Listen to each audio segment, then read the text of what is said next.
today I'm going to show you a project that I'm going to be working on. It's kind of going to be a secret project until this video actually gets posted.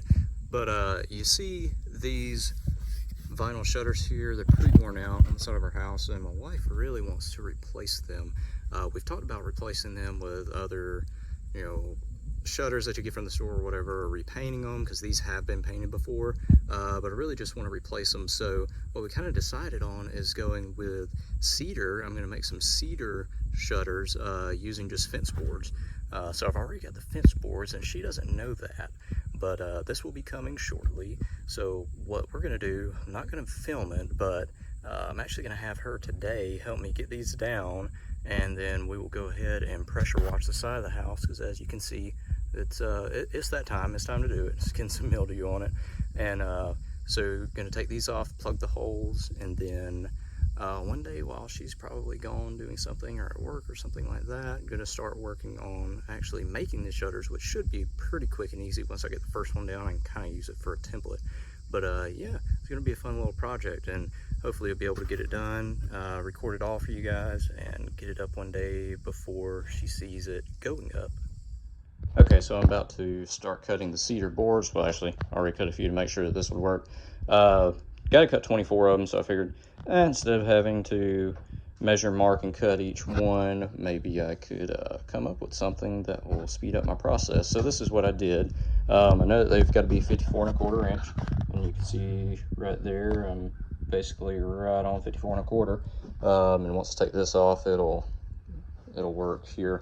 But what I have it a little elevated here outside my saw, and then over here to my rolling cabinet here. So what I have is basically, I know that when I take this, push it over against it tight, and the wheels are locked, and it's also braced behind it, that is going to come down and be my 54 1/4 inch cut. So I'm going to go ahead and do that real quick, and then the piece that's left here is just a tiny bit larger than what I need for the cross pieces.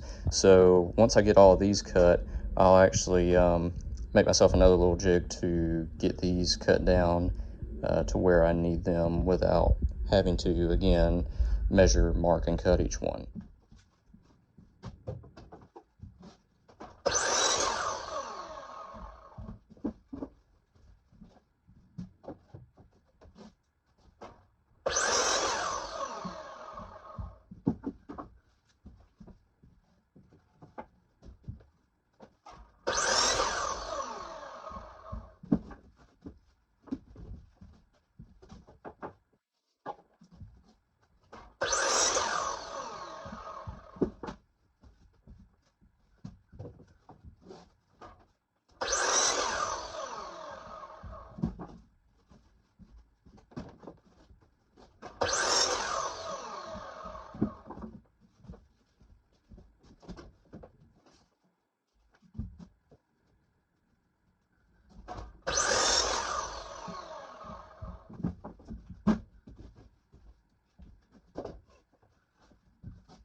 All right, decided to measure once more on the very last one, just to make sure nothing moved in the process, and you can see there it's 54 1/4.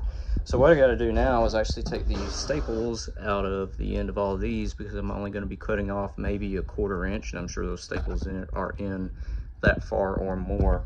Also, apologies for the messy, dirty shop here, but just been kind of going at it lately. Had a chance to clean up, but we'll be doing that soon. Okay, so these are all like 5 7/16. Measured all of them just to make sure, and they're surprisingly pretty exact. So what I've done, just using the top edge here for this purpose of measuring and marking, but I got my edge flush over here, and then using carpenter's pencil, 1/2 inch gap between them. I think that's what I'm going to run with. So yeah, I think that's a pretty good looking gap there. And then I went ahead and just marked this edge over here. You can see where my line ran over, but mark that edge. So I'll measure that, get a jig set up, and start cutting those. All right, so what I got here, I took this board, went ahead and made that cut. You can see it was just this tiny little sliver that came off of it there. So barely anything, but I'm a little OCD, so here we go. But yeah, I got that cut. Clamped this block right here, this piece of 2x4. Use my Irwin Quick Grip. By the way, love these things. Awesome clamps. Only ever broken one in the last probably, I don't know, 15 years of woodworking. But yeah, great clamps. So here we go. All right, so I am cutting off the factory edge because it's a little bit rougher than my cut on the other side, and that way we'll just have it clean on both sides. With my block here, I'm able to line up 3 at a time, so instead of 24 cuts, we'll just have 8 cuts. Look at that, all we're taking off, barely anything.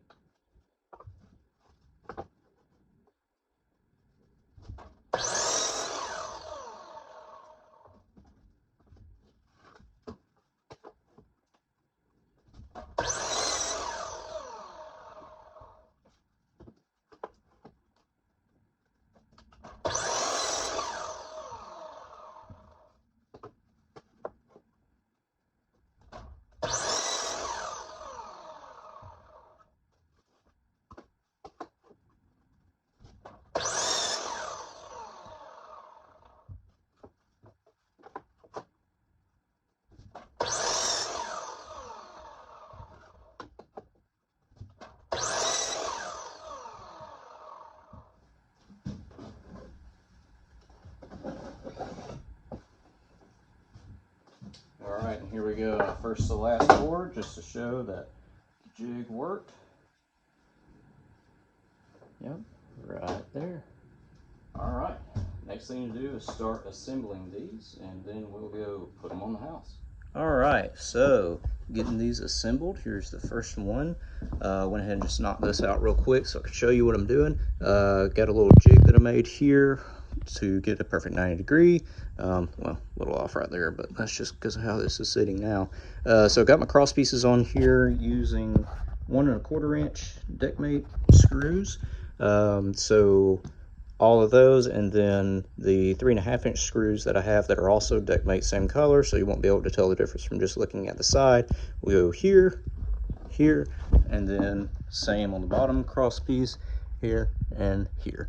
So we'll have 4 on each one, just like the original ones were on there with 3 1/2 inch screws, which they also used. So yeah, this is the first one. Give you a look-see. I'm just going to knock these out, not going to bore you with that video, and then we will get these hung. All right, and here they are mounted, even top to bottom with the windows. Don't mind the hole in the screen. That's another thing that I'll be fixing, but yeah, look at that. Makes the whole front look way better. And then once we get a porch on there too, oh yeah, it's gonna be looking so much better. But yeah, like I said, I mean, look at that. With those tan screws, you can't even hardly see them when you're looking at it from behind. But anyway, thanks for watching. If you like this video, found it helpful, anything like that, give it a like, and please consider subscribing to the channel and with all notifications. Thanks.